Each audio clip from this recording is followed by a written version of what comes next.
Good morning, friends. Standard 9th, Subject English, Unit 5, Part 2. મિત્રો, ધોરણ 9ની અંદર આપણે 1 થી 5 યુનિટ થાય પછી આપણે બધા ગ્રામરના મુદ્દાઓ લેવાના છે.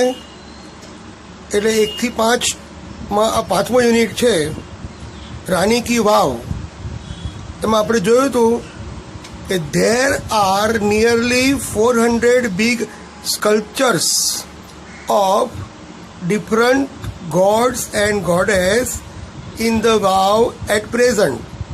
હાલમાં આ વાવમાં 400થી પણ વધુ શિલ્પ અને સ્થાપત્યની જુદા જુદા ભગવાન, દેવ અને દેવીઓની મૂર્તિઓ જોવા મળે છે. These numbers would have been more than many more in the past in its original structure. વાવ જ્યારે બની એ વખતે અથવા તો આની જે સંખ્યા 400 કરતાં પણ વધારે હતી. જ્યારે તે ઓરિજિનલ સ્ટ્રક્ચર હતું ત્યારે આ સંખ્યા આના કરતાં પણ ખૂબ વધારે હતી. Each story has a narrow corridor for the visitors to appreciate beauty of sculptures.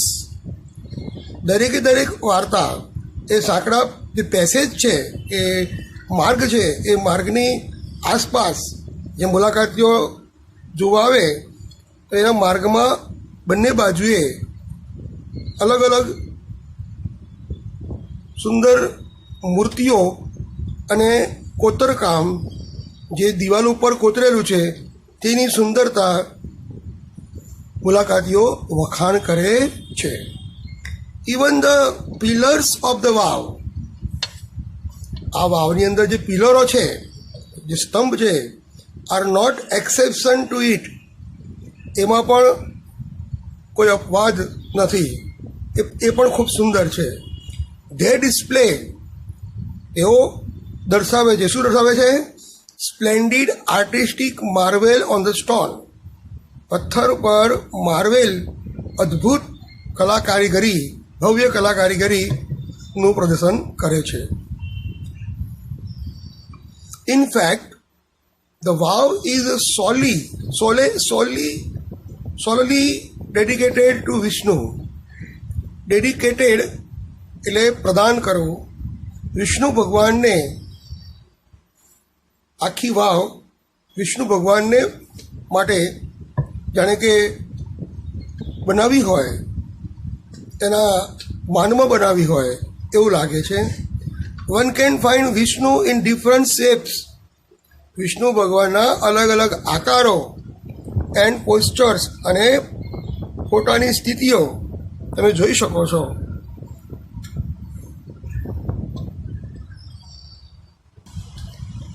After Vishnu ભગવાનની મૂર્તિઓ અને શિલ્પ પછી next important statue is of Parvati.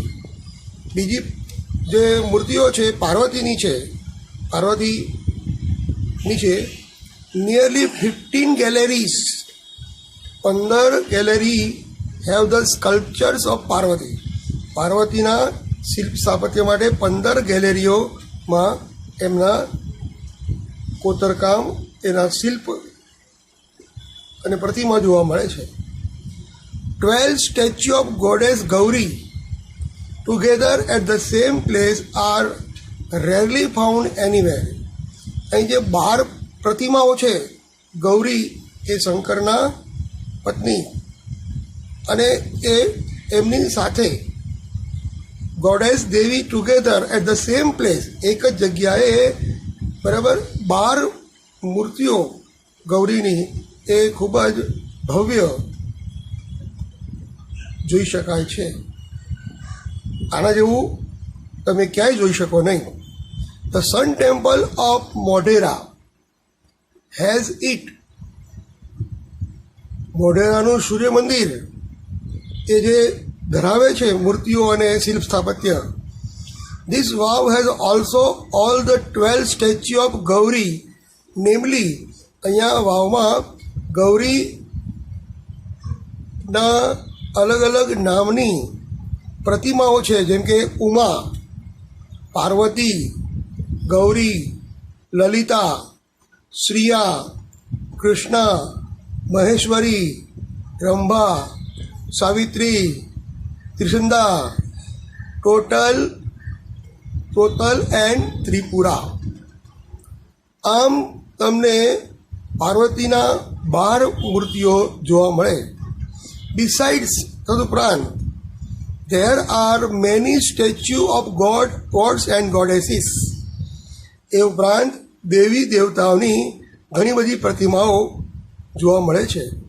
Such as Ganesh, જેમ કે ગણેશની, અગ્નિદેવની, વાયુદેવની, સૂર્યદેવની, ભૈરવદેવની, ચામુંડા, બ્રહ્મા, ઇન્દ્ર, ઇન્દ્રાણી, વૈષ્ણવી, વારાહી, મહાલક્ષ્મી અને કુબેર.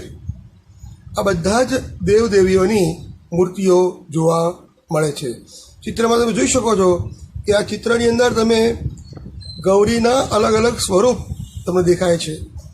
એમાં ઉમા, પાર્વતી, ગૌરી, લલિતા, શ્રિયા, કૃષ્ણા, મહેશ્વરી, રંભા, સાવિત્રી, ત્રિસંધા, ટોટલ અને Tripura.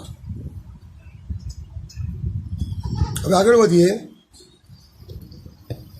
There are also some of the rare sculptures of gods. Rare એટલે દુર્લભ. અહીંયા ભગવાનના કેટલાક જે શિલ્પ છે એ દુર્લભ છે, એ ક્યાંય તમે જોઈ શકતા નથી. Here one can find the statue of lord Buddha. અહીં તમને બુદ્ધ ભગવાનની પ્રતિમા જોવા મળે. વિચ 4 હેન્ડ્સ, જેના 4 હાથ છે. સ્ટેચ્યુ ઓફ રામ, રામની પ્રતિમા વિથ સ્વોર્ડ્સ એન્ડ શિલ્ડ, એ તલવાર અને ઢાલ સાથે. ધ સ્ટેચ્યુ ઓફ સન, સૂર્યની પ્રતિમા ઇન ફોર્મ ઓફ તપસ્વીના સ્વરૂપમાં. ધ સ્ટેચ્યુ ઓફ શિવા, શિવની પ્રતિમાઓ with beds in his hand. Beds એટલે મણકાઓ, એના હાથમાં મણકા હોય એવું. Statue of Parshuram with soft and gentle expression. Parshuram ભગવાનની પણ પ્રતિમા ખૂબ જ નમ્ર અને વિનમ્ર હાવભાવ સાથે જોવા મળે છે. Rather having hard and stern look etcetera. એમની જે સ્વભાવ છે પરશુરામનો એ ક્રોધી છે અને સખત સ્વભાવ છે, પણ અહીં જે મૂર્તિ છે એમાં નર્મ અને હળવા લુકમાં દેખાય છે. Some of the sculptures display contemporary lifestyle. Contemporary એટલે સમકાલીન જીવન પણ પ્રદર્શન કરે છે. કેટલાક શિલ્પ સ્થાપત્યમાં એ વખતનું જીવન, લોકોનું જીવન પણ દર્શાવે છે.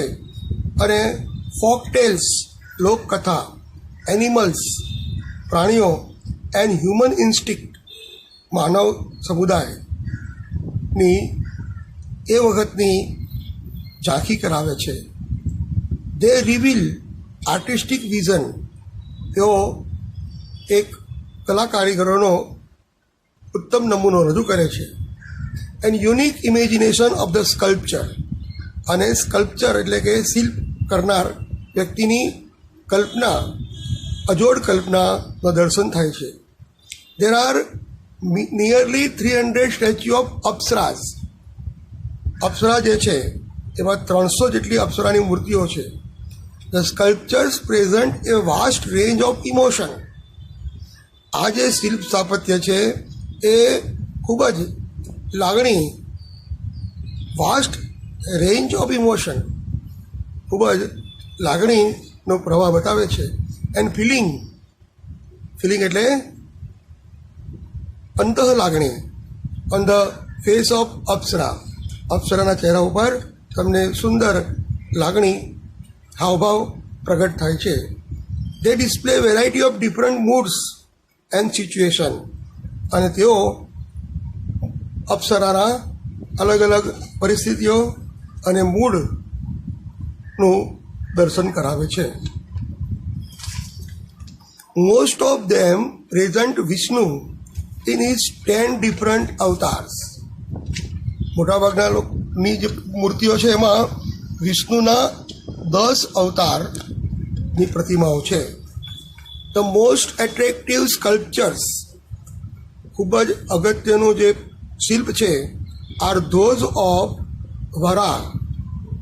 વરારૂપ, વામન, નરસિંહા, રામ, કલ્કી and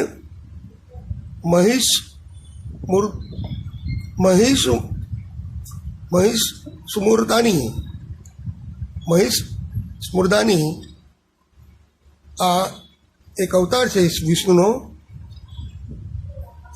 the apsaras with 16 different makeup and style. અપ્સરાઓ જે છે એ 16 અલગ અલગ શૈલીમાં and add to the grace of the unmatched structure. આ જે સ્ટ્રક્ચર છે, આ જે શિલ્પ છે, એમાં એની જે ઉત્તમ શ્રેણી છે એમાં વધારો કરે છે. ધ સ્ટેપવેલ, એટલે આ વાવ, also focus on the holiness of water. પાણીની પવિત્રતા પણ રજૂ કરે છે.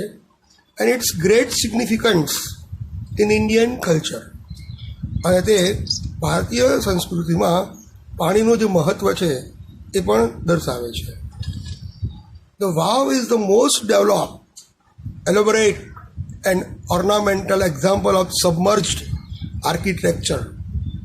સબમર્જ એટલે જમીનની અંદર બનાવેલું શિલ્પ, કે જે વાવની અંદર મોસ્ટ ડેવલપ, ખૂબ જ પરિપક્વ, ખૂબ જ સુંદર, એલોબોરેટ અને ખૂબ જ ઘરેણાની જેમ ઓર્નામેન્ટલ એક્ઝામ્પલ, ઉદાહરણ છે. જમીનની અંદરનું જે શિલ્પ છે એનું આ શ્રેષ્ઠ ઉદાહરણ છે. It sings the glory of development of stepwells in India. Stepwell એટલે કૂવો, આ જે વાવ છે, ભારતની જે વાવ છે એના વિકાસની ભવ્યતા એ ગાય છે. ધીસ વાવ is a large and complex type of stepwell. આ વાવ એ ખૂબ જ વિશાળ અને જટિલ પ્રકારની વાવ છે. It has ornamented panels and sculpture. તેમાં શિલ્પ અને ઓર્નામેન્ટલ પેનલ એટલે એની અંદર જે પ્રકૃતિ અથવા તો જે કુદરતી પ્રતિમાઓ છે એ દર્શાવે છે. It lays buried under the mud. એ માટીની અંદર, પથ્થરમાં માટીની અંદર જડેલી હોય એવી લાગે છે. And due to the flood first, અને પૂરને કારણે એ થોડીક ઘસાઈ ગઈ હોય એવું લાગે છે. The vanishing of the river Saraswati. Saraswati નદીનું જે અદૃશ્ય થવું. It was hidden under the layers of silt. Silt એટલે કાપ. It was hidden under the layer of silt for almost even a centuries. સદીઓ સુધી જે નદીનું જે કાપ છે એ ત્યાં અંદર ભરાઈને રહ્યું. The archaeology survey of India, તો પુરાતત્વ ખાતું, બરાબર, ASI, took a great care, ખૂબ જ સંભાળ લે છે, ટુ પ્રિઝર્વ, ને સાચવવા માટે, ધીસ સ્ટ્રક્ચર. આ સ્ટ્રક્ચરને સાચવવા માટે ખૂબ જ કાળજી રાખે છે. ઇન ફેબ્રુઆરી 2013, ફેબ્રુઆરી 2013માં ASI એટલે archaeological survey of India nominated this વાવ for the world heritage site. વિશ્વની વારસો દર્શાવતું આ સ્થાન તરીકે નોમિનેટ એટલે કે એને જાહેર કરવામાં આવ્યું. With excellent team work by the ASI. Archaeological survey of ઇન્ડિયાના ટીમવર્કથી and state government of Gujarat સરકારના સહાયથી it got recognition by the UNESCO દ્વારા તેની ઓળખ આપવામાં આવી છે, બિરદાવવામાં આવી છે. મિત્રો, તમે જોયું કે આ પાઠમાં સ્પેલિંગો થોડા અઘરા છે. સ્પેલિંગોને બરાબર ધ્યાન રાખો. ફરીથી આપણે ગ્લોસરીના સ્પેલિંગ જોઈ લઈએ, ફરીથી તમને થોડો ખ્યાલ આવે. હેરિટેજ એટલે વારસો. આર્કિટેક્ચર શિલ્પ સ્થાપત્ય કરનાર, શિલ્પકાર. સિલ્ટ એટલે કાપ. માસ્ટરપીસ એટલે અદ્ભુત. ઇમન્સ એટલે અત્યંત વિશાળ, એક્સ્ટ્રીમલી લાર્જ. આર્કિયોલોજીકલ એટલે પુરાતત્વીય ખાતું. એક્સેપ્શનલ એટલે ખૂબ જ અસાધારણ. સ્કલ્પચર શિલ્પ are the carving of woods or stone. Preserve keep safely, સાચવવું.